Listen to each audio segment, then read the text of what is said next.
Bill P here from BP3 Crypto on BP3 TV. Hope you're doing well wherever you are. And remember, this is educational advice only, not investing advice. So there's been a lot of excitement lately. There's been talks about Bitcoin and cryptocurrency like crazy. If you haven't heard it, I guess you've been under a rock or been busy. But anyway, what is Bitcoin? Today, we're just going to talk a little bit about Bitcoin. I got this cool little drawing up here for you. Graphic. But there we go. The Bitcoin. Typically, we'll see. Whoa. Hey, where'd my bee go? Whoa. There we go. So typically, we'll see the Bitcoin represented like this with a capital B. When you see the Bitcoin with a capital B, it's referring to the whole Bitcoin network, the whole enchilada. Generally, a Bitcoin abbreviation is BTC, all capitalized, and that could be used in denominations like 5 BTC, or you could say 5 Bitcoins. But anyway, we're not going to get onto that. What is Bitcoin? So Bitcoin is simply a digital currency. It's created electronically, and nobody controls all of it, nor was it created by one single person. We can attribute an early name of Satoshi Nakamoto to the creation of Bitcoin.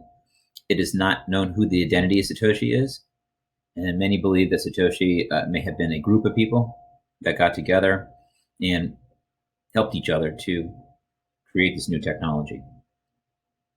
So like I said, nobody controls the network. No single person controls the network. I should say it like that, because we all can control the network. I mean, I do control small parts of the network, and you can too. But nobody can control it all, or most. There are thousands of cryptos. Bitcoin is not the only cryptocurrency. You've heard of Litecoin, most likely, Ethereum, a couple of popular ones, but there are thousands and thousands. Most of these cryptocurrencies hold very little value, especially since the bear market of 2018 and even 19. But needless to say, Bitcoin is not the only cryptocurrency. They all are related in the fact that they are distributed ledger technology. They keep a ledger private or public. And there's proof of work or proof of stake to keep that network going. But all you really need to know is that Bitcoin is one type of cryptocurrency, and there are thousands of cryptocurrencies. Bitcoin being the first, most stable, most secure, and it's turning into a great way to store value. What else can we say about Bitcoin? There's no physical coin. You don't get a Bitcoin like a dollar. It's a digital representation. It's created electronically. It can be exchanged for goods and services. Now, you can come to me and say, "Hey, Bill, you rake my yard, pay in Bitcoin?" I would say, sure, because I'm a firm believer of Bitcoin. But you can even take Bitcoin and exchange it for goods and services today. Many companies are accepting cryptocurrency just as is, and many companies are using a third-party service where the cryptocurrency may be received by them in crypto or in the fiat of their choice, wherever they may live. But what you need to know is that even though it's not a physical coin, it can be exchanged for goods and services. Okay, cool. Now, we see one Bitcoin on the coin market cap. We can flip over there if you want, but one Bitcoin right now is $9,690. So, just under $10,000. To make it practical for people to manage the movement, payment of Bitcoin. I mean, I'm not going to whip out a whole Bitcoin to pay for a soda and get 99% of that Bitcoin back in change. No, we simply divide Bitcoin. Bitcoin's divided into 8 decimal points, and you can have 0 or not point, not. So 8 decimal places, making it possible to break a Bitcoin down into 100 million individual pieces, and we call those Satoshis. So in one Bitcoin, there is 100 million Satoshis, and that one Bitcoin can be broken down in an 8 decimal place for representation.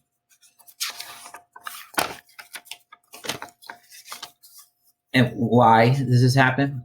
Because it needs to be divisible. As the price of Bitcoin goes up, I remember this was only $1 8 or 9 years ago, and now look at it. So what happens when a Bitcoin, if it gets to millions and millions of dollars? how can we manage this? You'll need to be able to break it up into its 100,000 Satoshis, and it'll make it useful for a practical day. Now, again, like I said before, no one entity controls the Bitcoin. Many have claimed. You may have heard of a gentleman by the name of Craig. But man, oh man, many people have claimed to be Satoshi Nakamoto. Nobody's proven it. What's interesting is when it was set up by Satoshi or the group of Satoshis, they made it so that there's no need for a central authority or a central bank. The program was created, and once it was put into place, it can, with a little bit of guidance, run itself. It doesn't have to have a door opening each day. Hey, I'm the president and I let you in to run your Bitcoin. No. It operates autonomously. No central body. Very important. Now we can mine Bitcoin. Have you heard of that?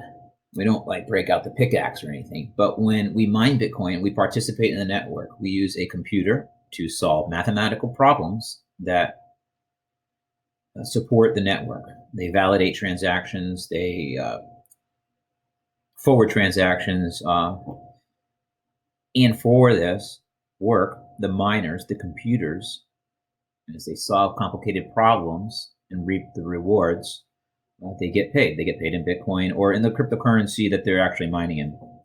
It's kind of mined like gold, but the miners are computers that are solving network problems, mathematical problems to validate the network and keep it safe and secure. Let's see, if you took all the computing power of these computers in the Bitcoin network, added up together, it would be larger than all the computing power Microsoft and Google have combined. Now, these are two huge tech companies that have been piling up massive amounts of computer work and data for a long time. Take all of their computing power, and it still doesn't even touch the size of the computer power by Bitcoin. The network has grown so big, and that's what's incredible about this. This participation around the world makes this network distributed and safe and secure. It's a really cool concept. There's only 21 million Bitcoin going to be produced, mined, have you? After that, there'll be no more.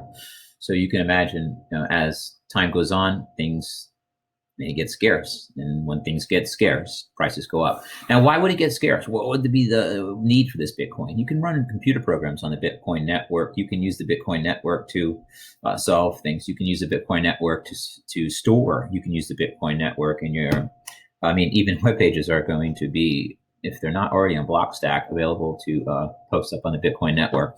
Basically, the Bitcoin network is just a large computing network that is supported by computers all around the world that is super fast, safe, and secure.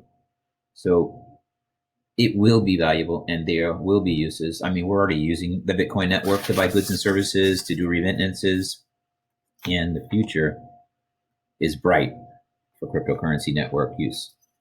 This is a revolutionary technology, guys. There's lots more to learn about it. I just wanted to ramble a little bit on this Friday afternoon about Bitcoin because I think it's important. There's a lot of people that just want to get an idea, okay? That is all I am here to say. Remember, it's educational advice only, not investing advice. My name is Bill P. from BP3 Crypto on BP3 TV. I enjoyed talking to you. Ciao, and have a great night. Goodbye.